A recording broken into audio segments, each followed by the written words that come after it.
बोलो ना, उमर साहब को अगर आपने रिजाइन दिया था तो रिजाइन है कहाँ है? आप कह रहे हैं ना, आप कह रहे हैं उन्होंने रिजाइन दिया था, फिर रिजाइन का कॉपी कहाँ पे अगर उन्होंने रिजाइन किया हुआ है? दूसरी बात कि जहाँ तक ताल्लुक है कि अगर उनको कोई प्रॉब्लम है, समझते हैं कि लोगों की हमदर्दी करनी है, तो फिर वो उमर साहब के पास आए ना।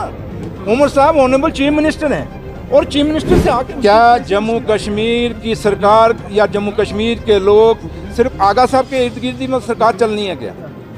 देखिए वो क्या कहते हैं, रोज कहते हैं, उनको छोड़िए। मैंने कहा ना, जम्मू कश्मीर की आवाम क्या कहती है, जम्मू कश्मीर के लोग क्या कहते हैं। जैसे मैं नौशहरा से जीत के आया हूँ, मेरे नौशहरा के लोग क्या कहते हैं वो मैटर करता है। रही मैंने कहा कि जब वो एक आम आदमी नहीं है, वो आज हिंदुस्तान की पार्लियामेंट में जो सबसे बड़ी पंचायत हमारी महापंचायत है हिंदुस्तान की, उसके मेंबर हैं, उनको किसने रोका है?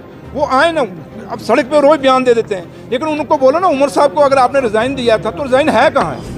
आप कह रहे हैं ना, आप कह रहे हैं उन्होंने रिजाइन दिया था, फिर रिजाइन का कॉपी कहाँ पे अगर उन्होंने रिजाइन किया हुआ है? दूसरी बात कि जहाँ तक ताल्लुक है कि अगर उनको कोई प्रॉब्लम है, समझते हैं कि लोगों की हमदर्दी करनी है, तो फिर वो उमर साहब के पास आए ना।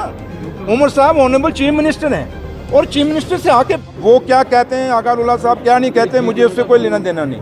मैं एक ही बात जानता हूँ, अगारुल्लाह साहब को किसने रोका है?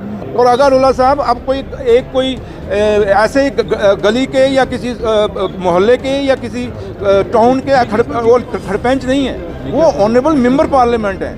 और मेंबर पार्लियामेंट को किसने रोका? आप, क्योंकि आज यूटी है हमारी, अभी पार्लियामेंट लगेगी, वहाँ बात रखें ना अपनी। मतलब किसने, आज मैं एमएलए नौशहरा हूँ तो मैं कहूँ जी मैं प्रोटेस्ट करने जा रहा हूँ, फिर मैं एमएलए किस काम का हूँ? तो इसलिए ये एक ब्रेकिंग न्यूज़ बनाने के लिए, एक अपने आप को खबरों में रखने के लिए आप जरूर ये कह सकते हैं, लेकिन ऑनरेबल एमपी हैं और एमपी का अपना एक प्रोटोकॉल है और उनको बात करनी चाहिए। आए ना, सीएम साहब से बात करें, आए वो हिंदुस्तान के प्राइम मिनिस्टर से बात करें, होम मिनिस्टर से बात करें। मतलब सड़क पे एक बयान दे देना एक एमपी को क्या जचता है? अगर आप सही मायने में लोगों के हमदर्द हैं, पहले वो रिजर्वेशन पे बोलना शुरू हो गए, देखा कि रिजर्वेशन पे सरकार ने अपना जो है फैसला वो कर रही है, तो उसको हट के आप आ गए हैं बिजली पे। मकसद एक ही है कि मैं आप लोगों से यही अपील करूंगा कि हमें इन सवालों से दूर हटना चाहिए। और जो भी आदमी हो, चाहे मैं सुरेंद्र चौधरी भी क्यों ना हो, अगर मैं कोई अपने आप को लाइमलाइट रखने में या अपना कोई अपने को ट्रेंड कराने के लिए कोई बयानबाजी करता हूँ रोज़ उठ के, तो मुझे भी इग्नोर करना चाहिए। आपको वो चीज़ें देखनी जिसमें जम्मू कश्मीर का एकता बढ़े, जम्मू कश्मीर का भाईचारा बढ़े और जम्मू कश्मीर में अफवाहबाजी ना चलाएं। आप करें, किसने रोका आपको? हिंदुस्तान के आईन ने कहीं किसी को नहीं रोका। तो इसलिए मैं इस पे ज़्यादा, जब उमर साहब ने एक ऑनरेबल चीफ मिनिस्टर जो इंचार्ज मिनिस्टर हैं बिजली के पावर के, जब उन्होंने क्लैरिफिकेशन दे दी है, तो मुझे नहीं लगता कि आप कभी हम उसका कहें वो ये बोल रहा है या वो है। सरकार किसी के बोलने से नहीं चलती, सरकार लोगों के कहने से चलती है। तक बीजेपी के लोग इसको खामखा के इशू बना रहे हैं। माता वैष्णो देवी में चाहे बच्चा पढ़े, चाहे बाबा गुलाम शाह बादशाह यूनिवर्सिटी में पढ़े, अब क्योंकि खित्ता पीर पचाल के अंदर बाबा गुलाम शाह के नाम पे बाबा गुलाम शाह बादशाह यूनिवर्सिटी बनी है और जम्मू में माता वैष्णो देवी जी के चरणों में ये यूनिवर्सिटी बनी है। तो यहाँ ये नहीं कि कौन किस जात से है, कौन मज़हब से है, ये देखना चाहिए कि कौन कितना काबिल है, काबिलियत के ऊपर। क्योंकि ये बच्चे नीट करके आए हैं और नीट जब कंपटीशन का ज़माना है और कंपटीशन के तौर पर ही एडमिशन मिलेगी, इसलिए इसको हम धर्म के नाम पे, जात बरादरियों के नाम पर बांटेंगे तो अच्छा नहीं है। क्योंकि जम्मू कश्मीर का एक अपना भाईचारे की मिसाल रही है और हम खामखा का जब एजुकेशन को भी हम धर्म के नाम पे बांटना शुरू करेंगे, तो मुझे नहीं लगता कि फिर काबिल लोग आगे आएंगे। और अगर आपने काबिल लोगों को, अच्छे डॉक्टर, अच्छे इंजीनियर, अच्छे अपने ऑफिसर्स बनाने हैं, तो आपको जो अच्छा कोई, चाहे एग्रीकल्चर में ही कोई साइंटिस्ट भी बनेगा, तो अच्छा तभी बनेगा जब आप कहीं ना कहीं एजुकेशन में क्वालिटी होगी।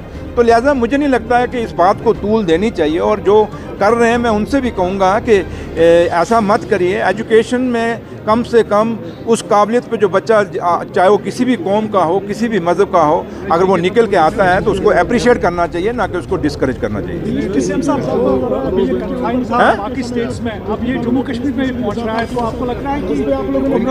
देखिए, आप बिजली का कोई इजाफा, ये मीडिया क्रिएट किया हुआ इजाफा है।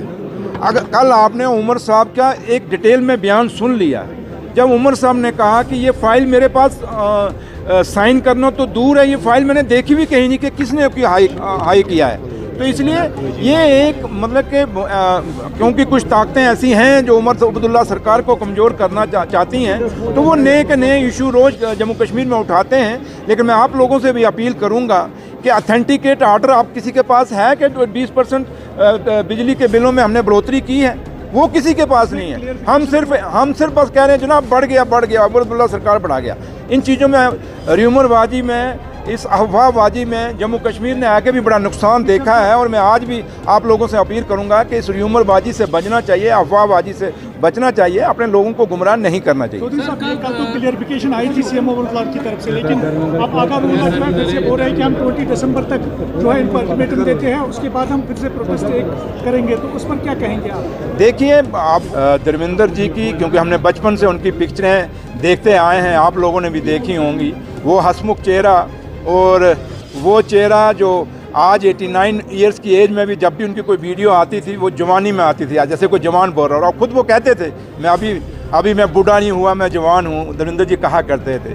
इसलिए उनकी वो पिक्चरें, शोले पिक्चर के वो डायलॉग, वो मासी वाला जो टैंकी पे चढ़ के जो उन्होंने वहाँ डायलॉग किए थे, वो आज भी बच्चे की जुबान है। और एक बहुत बड़ा सितारा, एक बहुत बड़ी हस्ती हिंदुस्तान ने खोई है। और ऐसे कलाकार जो हमारे पुराने कलाकार हैं, जैसे धर्मेंद्र जी थे, ऐसे कलाकार मिलने बहुत मुश्किल है। इसलिए उनके लिए आज हम जितना भी अफसोस जाहिर करें वो कम है, और जितने मर्जी लफ्ज़ों से हम उनके लिए श्रद्धांजलि दें, लेकिन अब यही कह सकते हैं कि भगवान से हम उस रब से यही दुआ करते हैं कि उनको धर्मेंद्र जी की आत्मा को अपने चरणों में जगह दें, और उनकी जो फैमिली है उनको हौसला दें ताकि वो इस गम से, इस सदमे से बाहर निकल सकें। Thank you.